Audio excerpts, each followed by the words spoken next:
who are activist photographer. But I did much more than that. I put photography as my life. A powerful vision of the world in black and white. The San Diego exhibit that shows how photography documented the human experience against all odds. Drones will revolutionize how we do business. And welcome to the workforce, the flying toys that may evolve from snapping selfies to saving lives. And an unusual catch off the San Diego coast, the team of experts who set this whale free. You're watching Evening Edition on KPBS.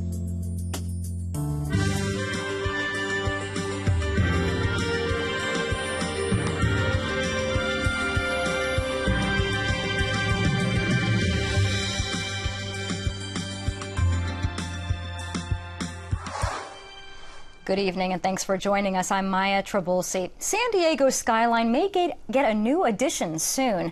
That's after the City Council today signed off on plans for a new waterfront skyscraper. KPBS Metro reporter Andrew Bowen explains why the sky is the limit for this new project.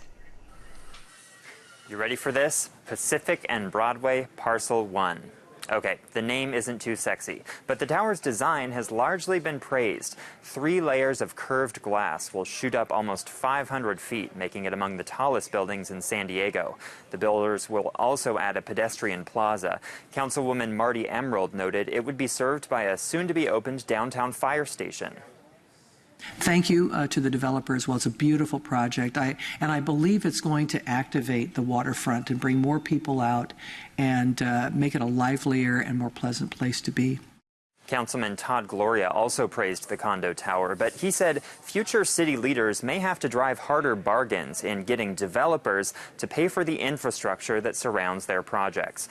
This tower still needs the okay from the California Coastal Commission. Developers hope to break ground sometime next year. Andrew Bowen, KPBS News. We're learning more about a San Diego connection to a medication swapping case in Denver. Authorities arrested Rocky Allen last week accused of switching patient medication. In San Diego, Allen worked for Scripps for 20 days in 2013 as a surgical technician trainee at Scripps Green Hospital until he was fired. An internal investigation showed no evidence that any patients were harmed. It wasn't until these recent incidents at other facilities, particularly the incident in Denver where he was actually prosecuted by the district attorney there, that it came to light that there was actually a pattern of behavior that all of his prior employers needed to start looking at what he was doing while he was here. Scripps is taking precautions by sending letters to 518 patients offering them free testing. Caught in the act. A Chinese man is being indicted for violating arms trafficking laws. He allegedly tried to buy a $20,000 pair of night vision goggles from an undercover agent in San Diego. Authorities say it is unclear who he was buying them for, but usual buyers for such gear include foreign governments and criminal organizations. Officials found the man was also involved in the $1.7 million theft from Marine Corps Base Camp Lejeune in North Carolina. And a cockfighting ring busted in the North County over the weekend. Animal control officers impounded nearly 100 chickens and euthanized more than 180 more. The property owner was cited for possessing more than 125 roosters intended for fighting, along with 85 cockfighting knives. They're designed to be strapped onto roosters' feet during cockfights. The well that leaked natural gas for 4 months in Porter Ranch was permanently sealed last week. But that hasn't stopped lawmakers from considering a bill that would stop Southern California Gas from resuming full operations at the facility. The measure by Senator Fran Pavley would put a moratorium on gas injections at the Aliso Canyon gas storage facility until state regulators can determine that it's safe. The underground facility is the largest storage field in the West. A new warning from the Department of Education over access for transgender students, and now a backlash. The U.S. Department of Education has given warnings to public schools that a 1970 sex discrimination law makes it illegal to deny transgender students access to facilities of their choice. The South Dakota legislature last week passed a bill that would mean transgender students would use school facilities according to their, and I'm quoting here, chromosomes and anatomy at birth. And today, the Human Rights Campaign said that lawmakers in at least 22 other states have introduced similar bills. California lawmakers tackle graduation rates at state universities. A new bill called the California Promise creates an optional contractual agreement between CSU students and universities. The measure includes a tuition freeze for students who maintain a certain amount of units per semester. There are currently 4 pilot programs in the state. The best example is at Cal State University San Bernardino. They started admitting kids under this optional contract in 2007. And since that time, they have their graduation rate for kids in that program is twice that of the institution itself. Currently, the graduation rate at CSU's 4-year universities is 25% lower than the national average at comparable public universities. The Senate Education Committee is expected to take up the measure in 30 days. It's a disappointing diversity report card for Hollywood television shows and films. Researchers at the University of Southern California found just 1/3 of speaking characters in TV shows were female, though they represent over half the U.S. population. Also, only about 28% of characters with dialogue were from non-white racial ethnic groups, though such groups represent nearly 40% nationwide. A few TV shows featured characters of color between 2014 and 2015, including Blackish and Fresh Off the Boat on NBC, Jane the Virgin on the CW, and Empire on Fox. But researchers found only 12% of programs were ethnically balanced. Charlie Sheen, the promoter of public health. A new study from San Diego State University shows the actor had a big impact on the number of Google searches related to public health, specifically HIV-related searches. Researchers analyzed Google Trends data with new trends from 2004 up through 3 weeks after Sheen's announcement. There were almost 3 million more searches about HIV on a specific day.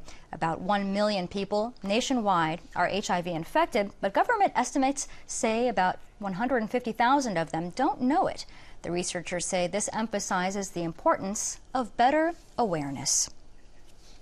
A tale of 2 libraries in San Diego. The new one next to the downtown ballpark has welcomed readers, but it's all quiet for the old Central Library in the East Village. KPBS reporter Matt Bowler says students at Kearny High have come up with some new designs for the shuttered building.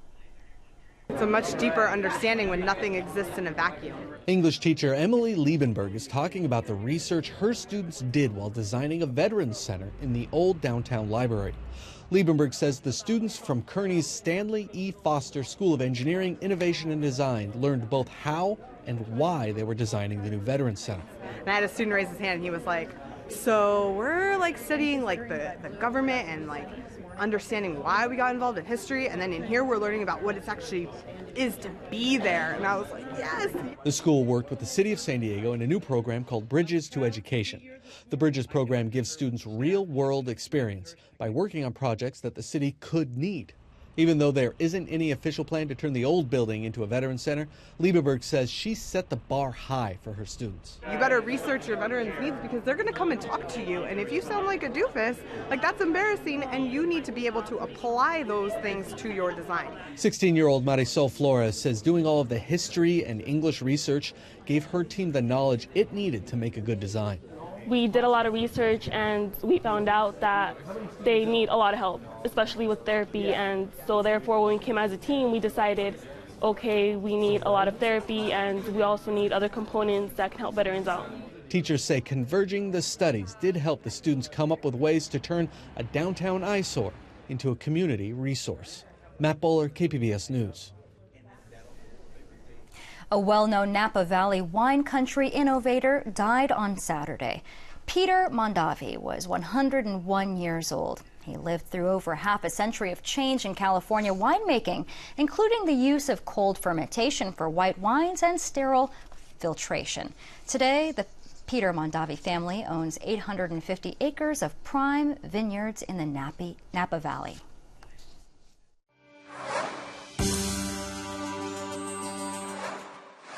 A national effort in support of Apple's refusal to help the FBI access cell phone information will have a local impact tomorrow. Rallies are planned at Apple stores across the country, including in Mission Valley. Fight for the Future is the group behind the effort. The U.S. Attorney's Office filed court papers in Riverside on Friday, compelling Apple to comply with accessing data files related to the San Bernardino shooting. Prosecutors insist that the request will not compromise the data of other iPhone users. A rapidly emerging scene for drones in Silicon Valley. From data capture to transportation, KQED producer Shiraz Sadiq and producer Monica Lamb explain how drones may soon be doing your job. When you think about high-tech workplaces, rock quarries don't typically come to mind. Slap this on. But here in San Rafael, a robotic drone is taking off to survey and measure rock stockpiles. As a 5-pound unmanned aircraft flies along a pre-programmed route, it takes a photo every few seconds. It's part of a service offered by San Francisco startup Skycatch, with a professional pilot and an engineer who track the drone's progress. So it is following the path that you programmed for it? That's exactly right. There's an autopilot on board that drone that's following the path that I've planned on my tablet here. How does the drone know where it is? We've got a very high accuracy GPS that's on that drone, as well as accelerometers, similar to what might be in your cell phone. David Chen is Director of Engineering at Skycatch. The drone took about 700 photos in the morning. It took about 2 to 3 hours to process. What we end up with is a high-resolution 3D model of the entire site. It's accurate to the centimeter, and the clients can use this to measure volumes of stockpiles, changes on the terrain that they normally would take lots of time, like weeks for a human to manually measure. This is technology that didn't exist 2-3 years ago. Changing how manual jobs get done is what drives Skycatch CEO Christian Santz. Drones will revolutionize how we do business. They're going to do a lot more jobs, and most of the jobs that are very dull, very dangerous, very hazardous are going to be done by drones, by robots. I don't think we understand even 10% of the potential for drone applications in the United States or around the world that are doing mining-type operations. Jesse Coleman heads up business development at Airware, a San Francisco startup that makes technology to automate drones for collecting aerial data. A huge technical challenge for the industry today is automation. Automation is really what drives the ease of use, making sure that nearly anybody can use this, whether it's a cell tower climber, a claims adjuster, oil and gas workers. Most drones sold in the U.S. are flown recreationally by consumers who want to shoot aerial video or experience the thrill of flying. But for commercial use, an operator must first get approval from the Federal Aviation Administration. The rules are strict and limit the drone to daytime flight, below 500 feet, and within view of the operator. But keeping a drone always within sight during missions can be limiting, says Coleman. When you go beyond line of sight with one aircraft, you're able to cover a much wider area in space, and you're able to collect much more data in the same flight. Drones are banned from flying over busy streets or in national parks, and privacy and safety regulations are still being worked out. Meanwhile, companies like Walmart and Amazon plan to use drones to track inventory and make deliveries. Think about a scenario where Amazon wants to go in and deliver their packages, where Verizon wants to go and inspect their cell towers, where fire rescue needs to go in. How do all these different entities really manage who gets access to what airspace, who can fly when, where, how? To tackle this challenge, Airware and other companies are working with scientists at the NASA Ames Research Center in Mountain View. The main characteristics of drone traffic management are, first of all, drones don't hit each other. Second, drones don't get in the way of manned aviation. Third, the drone operator has complete awareness of all the constraints in the airspace, such as geofence areas. Geofenced areas, like airports or city streets, are no-fly zones for drones. This system is being designed for commercial operations. Flight plans must be filed, and only one drone at a time can fly within the same airspace. I specify a couple of parameters. For example, my flight number, what vehicle I'm actually going to fly, the start and end time. So this goes off to NASA and says, hey, is anyone else flying here? Can I reserve this time? And we got an approval, and it's ready to go. While NASA and its partners keep developing the system, a Silicon Valley startup, Matternet, is already making deliveries by drone. And now it will power up. and it's going to take about 90 seconds to show up on our cloud system. And then I can connect to it and instruct it through our mobile phone app here. It's ready to go. We can step back and press the takeoff button. For this demo, the drone has to stay within view as required by the FAA. It knows exactly the obstacles, it knows the airspace, and we also know population density. But it's not the U.S. where Matternet's drones are really taking off. We as Matternet really believe in providing the capability to transport vaccines, medicine, blood in the developing world. Around the world, 1 in 7 people lack access to reliable roads. We saw in drones the fundamental invention that will allow us to create a new mode of transportation. With Matternet's app, a user can launch the drone to send up to 2 pounds of payload, such as medicine, to a clinic about 12 miles away. There is a need around the transportation of diagnostic samples for HIV/AIDS for children, and the average duration to transport those samples today in Malawi is almost 11 days. And with a system like this, you can do it well within a day. Mapping software guides the drone to its destination, all without a human pilot. 10 to 20 years' time, there's going to be networks of these types of devices that will be transporting lightweight items in places in the developing world and in our cities and megacities. The FAA is expected to release final rules for commercial drone operations by mid-2016. That same level. Meanwhile, entrepreneurs are hoping to put many more of these flying machines to work. I think in 4 to 5 years, it's going to be the thing that is delivering your pizza, or the thing that's inspecting your cell tower, the thing that's actually saving people's lives after a tornado.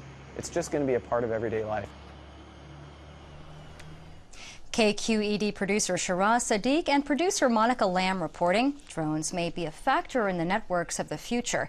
AT&T and Intel say they will test the use of the so-called speedy cellular network known as LTE at higher altitudes to control drones.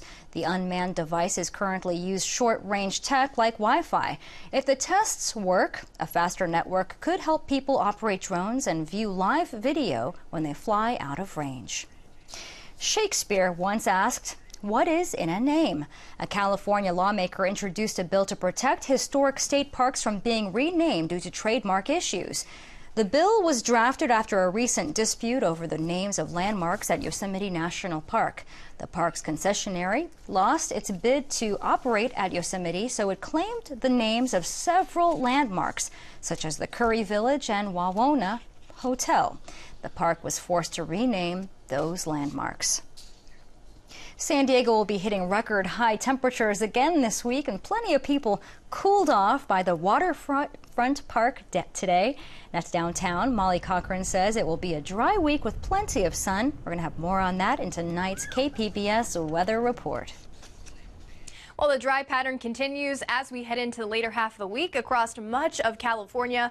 Over the past 6 hours, we can really see clear skies, San Francisco, LA, a few snow showers near Salt Lake City. But other than that, things are relatively calm and quiet across much of the Southwest. That's really how we'll stay into tonight. Here's a look closer to home over the past 6 hours. Really not too much to show. Plenty of bright sunshine as we go into the later half of the week. For tonight in San Diego, we'll be under mainly clear skies, overnight low right around 55 degrees, actually a few degrees above average for this time of year. We should be coming in at 51. Here's a look elsewhere. We'll be in the 40s for Oceanside, back towards Alpine right around 50, 46 in Ramona, and also in the upper 30s, a little bit cooler for Mount Laguna, so we'll need the heavier coats if you are going to be doing any traveling across the interior sections. Here's a look at our Tuesday. Nothing but dry skies to report. Area of high pressure keeps many of us quiet and dry for the West Coast. That is going to include San Francisco, back towards LA, and things are really going to be warming up. That is for sure. We're actually going to be approaching record high temperatures by the time we head into Thursday. A little bit of a breeze out there as well, something to keep in mind, especially for high profile vehicles and if you are going to be traveling again across the interior sections of California. Plenty of bright sunshine as we head into the middle to later half of the week. 80 for a high on Wednesday. This time of year in the afternoon, we should be in the mid-60s, so that is well above average. 79 on Thursday with some sunshine. We'll stay dry into the upcoming weekend. Farther inland, temperatures also in the 80s by the middle half of the week, approaching our record into Thursday. Definitely going to be staying very warm. Slowly watching those temperatures come down as we head into Friday and Saturday, but it's still going to be very nice for outdoor activities. Across the mountain area, we are going to be under dry skies, partly sunny for Wednesday. Temperatures in the upper 50s, lower 60s for Thursday, and then we're shivering by Thursday night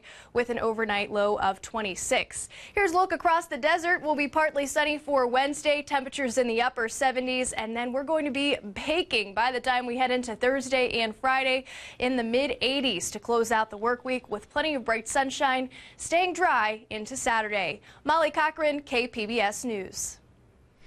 It's another sign of the whale watching season in San Diego. Marine experts diving in to rescue a 25-foot humpback whale off the coast of La Jolla.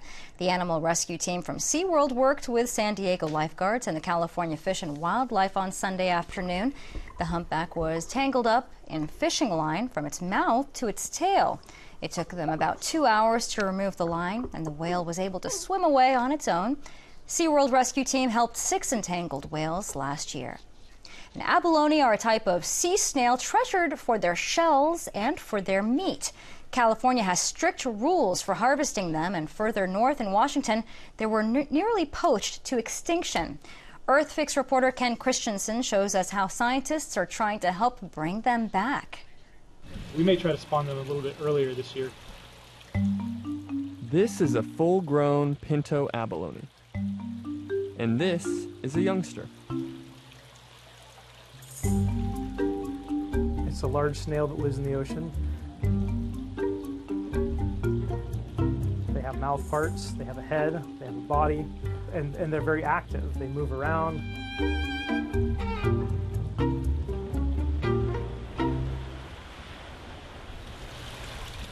Pinto abalone are also shy creatures. They hide between rocks and crevices and aren't easy to find, but that hasn't kept them out of trouble. It's a very high-value product, kind of like geoducks or Dungeness crab. If someone went out and illegally harvested abalone, they could easily find a market. That demand led to the overharvest of abalone in the early 1990s. In the last 2 decades, the population has declined 90%.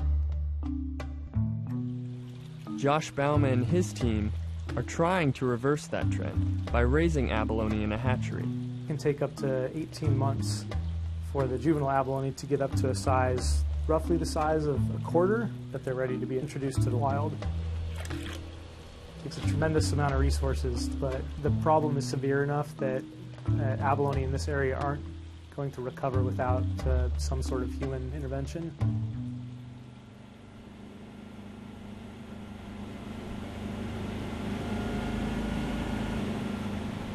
What we didn't understand was that if you take too many, the abundance could fall below a level where they don't reproduce. I'll take those tubes after I splash. 20 years or more where we haven't seen successful reproduction of abalone, and it's because the densities are so low. So far, the group has released about 7,000 pinto abalone in Puget Sound, and if early results are an indication, they're on the right track. Pinto abalone are naturally reproducing for the first time in 2 decades. And that's reporting by Ken Christensen of EarthFix, an environmental reporting project made possible by the Corporation for Public Broadcasting. I'm Judy Woodruff. On the next News Hour, the latest in the presidential race after voters in South Carolina and Nevada have their say. That's Monday on the PBS News Hour. Have you? You are hired. So happy. We are happy to have you. She's got the moves and the signatures. It took 106-year-old Virginia McLaurin 14 months to petition an invite from the White House. She finally got her wish during Friday's Black History Month reception. President Obama asked her what her secret was to still be dancing at 106. Her answer? Just keep moving. This video has already had 34 million views on Facebook with more than 500,000 shares. Coming to San Diego this week, a world-renowned photographer behind powerful black and white photographs. KPBS culture reporter Angela Carone says people will have a unique opportunity to delve into the work and life of Sebastião Salgado. Salgado is from Brazil, and while working as an economist, he traveled to Africa and picked up a camera. Not long after, he left his job as an economist. Here is Salgado describing his transition in a TED Talk. Many people tell that I were a photojournalist, that were an anthropologist photographer, that were activist photographer. But I did much more than that. I put photography as my life. Salgado started spending years on projects that took him all around the world. He documented humanitarian crises, the plight of laborers, and how industrialization impacted human beings and the landscape. 11 of his images will be on view at the San Diego Museum of Art through May 17th. Salgado will be in San Diego on Thursday to give a talk at the museum about his life's work. Angela Carone, KPBS News. And you can find tonight's stories on our website, kpbs.org/evening edition. Thank you so much for joining us tonight. Have a great evening.